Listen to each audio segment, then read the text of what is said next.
What's going on, everybody? Welcome back. This is Hawk Talk on Melrose. If you're watching this on YouTube, you're going to be like, what the hell? Where are we at? Well, we're down in Arizona for the week. Beautiful weather out here. We decided to do an episode, a short one today, going over the big game this weekend in Happy Valley, Iowa, Penn State. Got Tyler here. I think this is the first time we have done a kind of podcast together in the same room. So I'm kind of excited about this. So what's going on, man? Yeah, little makeshift studio here outside in the backyard of Phoenix, Arizona, or Scottsdale technically. So Yep. we actually got a live studio audience today. We've got a couple of our buddies and that are on this trip with us today, and they're sitting behind the camera, so a little bit of pressure on us, I would say today. Huh? Yeah, a little bit here. They're taking videos of us right now, so I think it's a little intimidating, but hey, we're gonna do our best here. So, but yeah, let's get right into it. Let's talk a little Iowa Penn State, man. Gonna be a tough game this weekend. No other way to put it. But in my opinion, the way I look at it is we go into this game, we have really nothing to lose. We go in, we lose. I mean, I just don't want to get embarrassed. I think I said this to you on the last episode. If we don't get embarrassed, like I'm happy with that. I'm still thinking, and we'll talk about this here in like the next 10 or 15 minutes. I still think that Iowa probably loses this game. Yeah. I'm kind of at that point. I've kind of accepted that reality. I mean, you're talking a whiteout game. You're talking a night game. You're talking like just a national televised game. Now the slew of injuries for Iowa. Is Cade McNamara 100%? Like everything's kind of against us. And I just feel like with all that, and I think Penn State's obviously a really good football team. I think James Franklin kind of has it out for Iowa after what kind of happened back in 2021 with the whole injury thing and everything. I don't know. It's going to be really tough. Yeah. I mean, I don't think it's any secret. We're not expected to win this game. Right. And the thing about that I said on the last pod though, is when you got a team that has nothing to lose. I mean, that's kind of a dangerous team though. Yeah.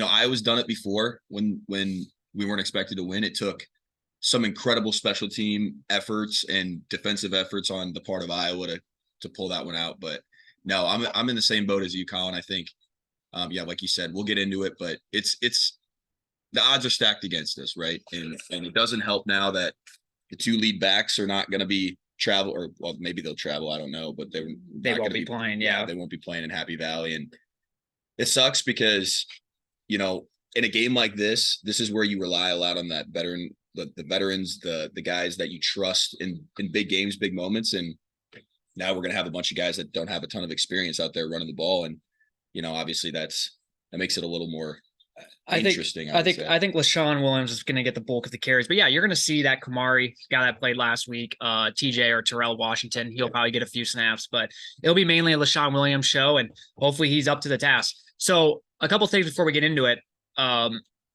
Kirk Ferentz is 10-8 against Penn State. So, I mean, that's a good trend. I mean, we positive record. Yeah, positive record there.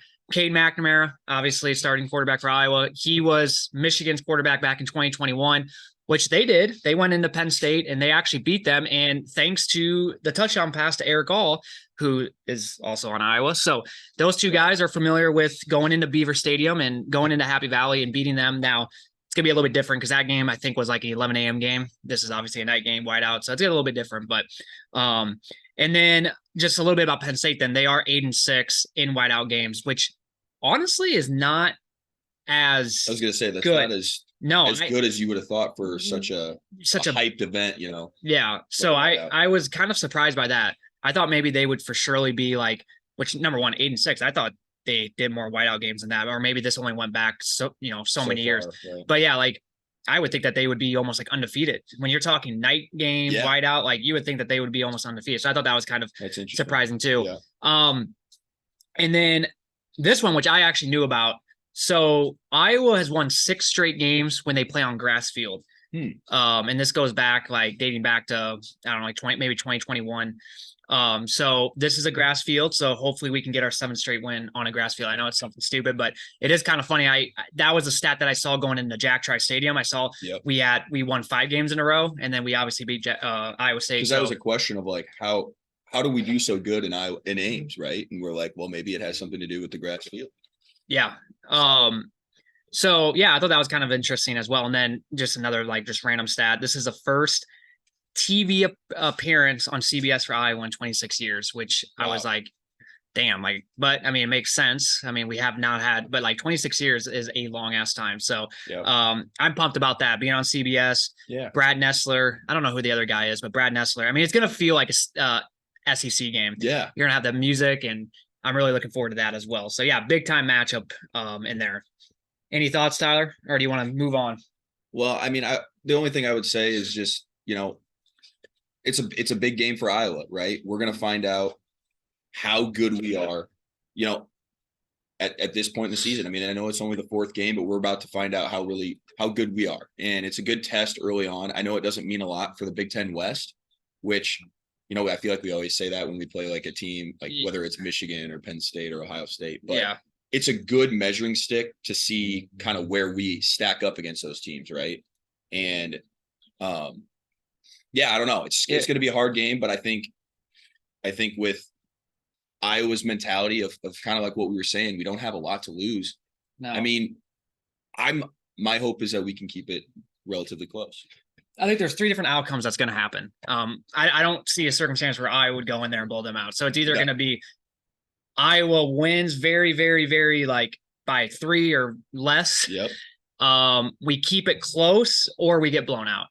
And you're just mentioning like, we'll know more about this Iowa team after this game. Obviously, if we get blown out, that shows that we have a lot to work on. And like, we're nowhere close to being kind of where we probably want to be at. Yep. If we keep it close and lose, like like I said, I'm happy. I mean, I would be happy with that. Obviously I want to win, but if you told me right now that the final score, let's just say hypothetically, was 21-17, like, yes, would it suck at the time? Like, God damn it, we're so close. Shot, right? But then I'd wake up on Sunday morning and be like, okay, we went into Penn State, like we brought it a game. We didn't get embarrassed on national TV. Like, I would be happy with that because it's like that's our toughest game. The rest of the year, it's like we know what we can build off that, and every game that we face the rest of the way is not going to be as tough as that game. So I would not care if we only lost by. Now, obviously, I want to win. That's as a fan. Like, I'm not sitting here and just want to accept the reality that we're going to lose. But right now, I just feel like we probably will. So can we at least keep it close? So that's kind of where I'm at. All right, let's just start with the offense then, real quick. Like, this is a game that we got to get. Obviously, Luke Lachey's out.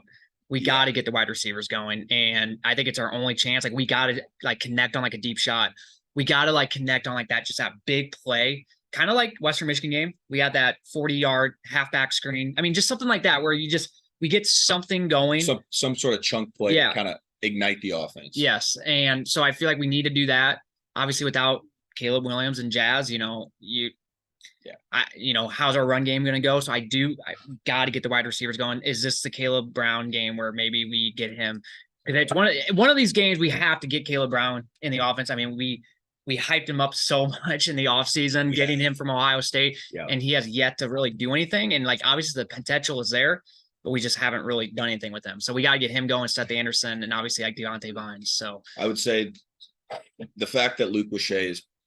Have we heard an injury update with? He's out for the year. He's out. He had surgery the other day, and he's done. Yeah. So I mean, we kind of accepted that reality after the game. And that's a huge loss going into this game, right? It's sort of Cade's one of 2 security blankets at the tight end position, right? And now that he's done, it's almost kind of like the wide receivers are going to have to step up. The problem is Penn State's got some really good corners. They do. There's like Collin King. I mean, he's one of the best corners in not only the Big Ten but the country. And I can't remember the other guy's name, but they're pretty good in the secondary, which makes me very fearful of our passing game, because I think what they're going to do is they're probably going to do a lot of similar to what other teams have done. Put those guys on islands and make Cade and those wide receivers beat them. We have yet to really do that, obviously, on a consistent basis. So that's going to be my fear. But I agree. I mean, without Luke Lachey, and I mean, it's Eric All, and somebody else has got to step up, right? Yeah, one of the tight ends have to. I think what Penn State's going to do is they're going to look at Western Michigan's film and be like, okay, let's just blitz the hell out of Iowa, because once again, like with Cade, like he's so limited right now with his injury or whatever he has. So they're gonna probably blitz a decent amount. So we got to be better in pass protection. I thought Western Michigan game, we were okay, but it wasn't great. Yeah. And you're talking obviously a way better defense. So it might be tough there. With Penn State, though, the Illinois game, like I didn't really watch much of that game. I kind of went back and watched some of the replay. I just thought it was interesting that given the 5 turnovers that Illinois had, they only lost by what was it? 2 possessions, 3 possessions, 30 to 16, I think. Yeah. So I thought that was crazy. I thought like you take away those 5 turnovers, you're talking probably a pretty close game there. Yeah. So that's for Iowa. We just can't. I mean, obviously we need to do more than just not turn the ball over to beat them on the road, but that will help. If you told me right now that we have no turnovers on offense, I'm saying, okay, we at least have a shot right now. And that's where Cade's got to be better, right? Yeah. I mean, Western Michigan, he had two really uncharacteristic picks where I feel like it was more forced. He didn't see the play develop early enough, where especially in that second one was bad. That one too, but he also had Nico wide open on that second one as well. Yeah. That if he didn't have to throw to Seth Anderson, he had Nico wide open in the middle of the field. But once again, he kind of locked on one guy, and I think he made his mind up. So he's got to be better. To give ourselves a shot, he's got to be clean with the football. I mean, that's obviously number one. Going on the road in any game is you gotta not turn the ball over. And then, like you said, I think it's got to come down to somebody's just got to win on one-on-one, right? Somebody's got to win a matchup and create some sort of chunk play, because it's going to be very hard to consistently just methodically work down the field and score touchdowns and against his defense. His defense is really talented, really good. I'm hoping that somewhere this week, Brian or Kirk, they've came up with something where you would hope something where maybe they haven't shown yet. Yeah, right? They're not expecting. They haven't shown. I don't know exactly what that would be, but I'm almost referencing to the game back in Kinnick a few years ago where I know it took till the third quarter, but that one was it the fourth quarter? Or was it the fourth? Yeah, they might have been the fourth. That play action pass to Nico, where they ran that route that he kind of. Well, it's hard to describe. It's like a double move, and then went in. Looked like he was heading for like a seam route, and he almost kind of cut it back and did a corner route, and ended up being a huge touchdown. Yeah, that was a great play. Great play design, and it's going to maybe take something like that to really have a chance in this game. So it'll be interesting. I think so. Switching over to the defense, then I think that's another thing that's like a big is like we got to maybe hope for a defensive touchdown or something, because once again, because I just don't think the offense is going to score very much in this game, just because it's Iowa's offense, and even it's Brian Ferentz. There's a lot of things, there are a lot of variables of why it's going to be hard to score against this defense. So can our defense at least maybe create a couple turnovers that maybe lead to a touchdown? Well, maybe at least a short field, right? Yeah, you go back to the Iowa State game. Think about how big that pick 6 was. Like that doesn't happen. Like it's a lot close. I mean, it was a close game. It was a one possession game at the end of the game. So that really was the difference, right? And so you told me right now that we get like a pick 6. Like I'm feeling a little bit better about things. So, or at least like a turnover where we get set up at like the 20-yard line or something.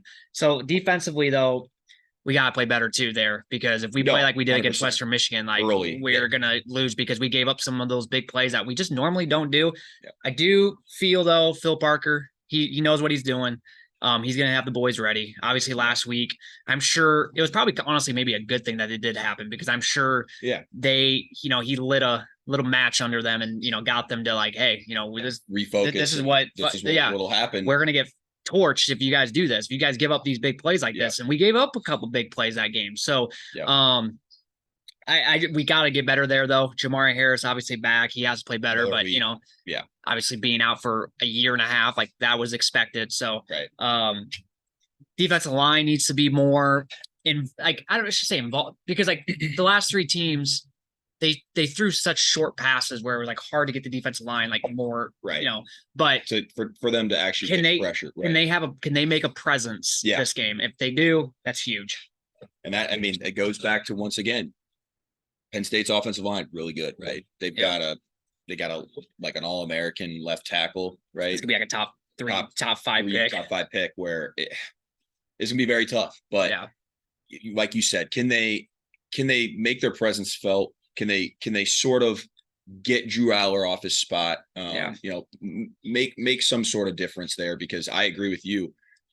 I mean, listen, like we say every game, but especially in big games, defense is going to have to essentially I don't want to say win us the game, but they've got to be able to keep it.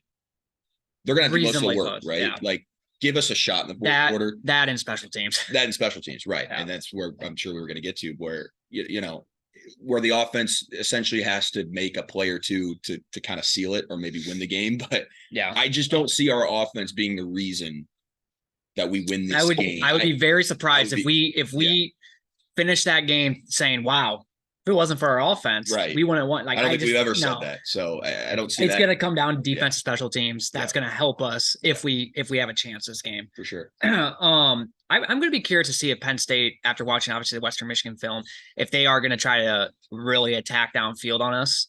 They're going to try to, obviously, like Drew Aller. I mean, he's a good quarterback, but he's also a young quarterback. Yeah. And this is a huge game. You know, at home, he might have more. I mean, let's face it, Penn State has more pressure than we do in this game. They're favored by 14.5. Absolutely. They're at home. It's a night game for them. It's a whiteout. There's more pressure on that young quarterback than it is for Iowa because we have nothing to lose this game. So what are they going to try to attack a lot with him? And, you know, what if he has a few interceptions and we get to him, defensive line get to him? And that's my hope is that happens. Right. We can get him kind of rattled, you know, as a young quarterback, because I do think he's a really good quarterback, but he's also a young quarterback. So if we could get him a little rattled, get maybe a couple pressures on him, get him kind of hit a few times by some of our defense linemen, maybe get an interception, like that would be big time. Well, and I think the game plan is going to be the same both ways, but I mean, for Iowa especially, it starts with stopping Nick Singleton and Katron Allen. Yeah, they're really good. The duo for Penn State. They're really, really good. Probably the best tandem maybe outside of Michigan's running backs, right? Yeah. Big Ten. I'd probably still give Michigan maybe a slight edge on that, but they are really good. They're probably top. Yeah. In terms of tandems, probably second, maybe first. Yeah, maybe first. So I think it starts there. And you know, you put it on Drew Aller to kind of, you know, make the plays, right? Necessary to win the game. But it's going to be tough. And I think stopping the run and like I just said, making him beat you is probably how Iowa's going to go about it. But it, like you said, not giving up the plays where like we saw last week, where it was a 65-yard touchdown. You can't have that. No. I mean, that right there will be the killer. So you got to make him earn everything. That's for sure. All right. So let's get into prediction time. This is a short, sweet episode, so let's get right into it. Boy, I don't know what your prediction is, so I'm kind of curious to hear what. I've been back and forth on it, to be honest with you. All right, because I agree with you. If we win, it's coming down to a game-winning field goal or a last possession type of game, right? Yeah, it's not going to be somewhere where we. Yeah, would I love to go with my heart over my head and say that Iowa's going to be able to pull it out? That we're watching the game. We're in Phoenix, you know. Just an insane sort of feeling, you know, just something where it's like, if we did happen, believe it, right? Yeah. I can't do that. I got to be a realistic Iowa fan. I do think our defense keeps it within reason. I really do. The over under set at 40, I think, right? 42, I think. Is it 42 now? 42, maybe, yeah. I'm going to go Penn State 24, Iowa 10.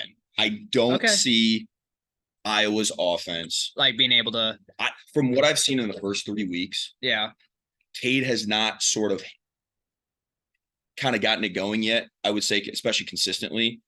Our run game's been very up and down. Last game was our first time where we saw the run game actually be effective, and I maybe attribute that to more Western Michigan, right, than anything. I feel like our defense is going to be put in a lot of tough positions, and you know, eventually they might surrender a touchdown here or there. So as much as I want to say it's going to be a nail biter and everything like that, I'm going to go 24-10, which is what, 14, which they cover essentially at that point. I mean, if that was the final score, like once again, I wouldn't be too mad about it. Right. It would kind of suck because it'd be like, God, 10 points. Like, can we get a few more? I think the defense is going to play their hearts out, though. I mean, I'm not worried about that. No. And like I said, I think it's a reasonable score, but I got to give the edge to Penn State. So I'm pretty close with you. I think Iowa might score. I don't know. I was gonna say Penn State. Given, you know, our defense is better this year, but it's still not as good. I could see Penn State putting up like 30. I really could. So like maybe 30, and then like Iowa. God, I would like love to maybe get like a late touchdown, maybe, maybe 30-17, which like even that would be respectable, kind of really close to you, like a 14-ish point, which I would, at that point I would cover, because if it's still set at 14.5, which we have someone back there that I think knows the line. He said it was actually under 40 now, or no, what was it? 40.5. I thought I saw this morning. So so it's still 14.5, which I thought maybe that would go down, but it's been staying at 14.5. So it's like 30-17-ish. Like I think that would be kind of I could see it being like that. I hope I'm wrong. I hope it's the other way around, but as fans, that you can only hope at that point. So, But other than that, no, hey, I was wearing the black pants. Oh yeah. Fuck. I didn't even think about that. We got bringing that up. And obviously that's not going to determine a winner or loss. It's going to be it's just different, right? Yes. Like it's cool. I don't know. I mean, maybe it brings a little bit more of a, just like, mentality for that game. So you never know, but, man, there's some good college football games on this weekend. I know it's kind of switching the subject there, but holy shit, there's some good games. Compared to last week. Yeah, but honestly, last week ended up not being bad though. I mean, there were some good games, and they always say that the shitty slates of like those random weekends where the slates are just not very good, they end up actually being because like these bad teams. They sleepwalk through their games. Yeah, and you saw that a little bit with Iowa in the first half last week. So but you have this weekend Colorado, USC. Ole Miss, Alabama, Colorado, Oregon. Colorado, Oregon. Yep. Yeah. Ole Miss, Alabama, Notre Dame, Ohio State, Iowa, Penn State. Yeah. And I know I'm missing some other ones. So it's a great slate. So well, that will do it for this episode. Short and sweet, to the point. We got some things to do now out here in the backyard. So got a lot of drinking to do. Yeah, a lot of drinking to do. It's going to be a fun day. So, all right, Tyler. Well, thank you for doing this with me and everybody that's with us. So sweet. All right, guys. Well, you guys have a good day. I hate you. We'll see you guys. I don't know. We probably won't do a podcast on Sunday. It's going to be tough. Just because we fly back and it's going to be a long day. It might be maybe we might recap at the beginning of the next week's pod on Wednesday, right? Yeah, we might have to for next week. So, all right, guys. You guys have a good day and go Hawks.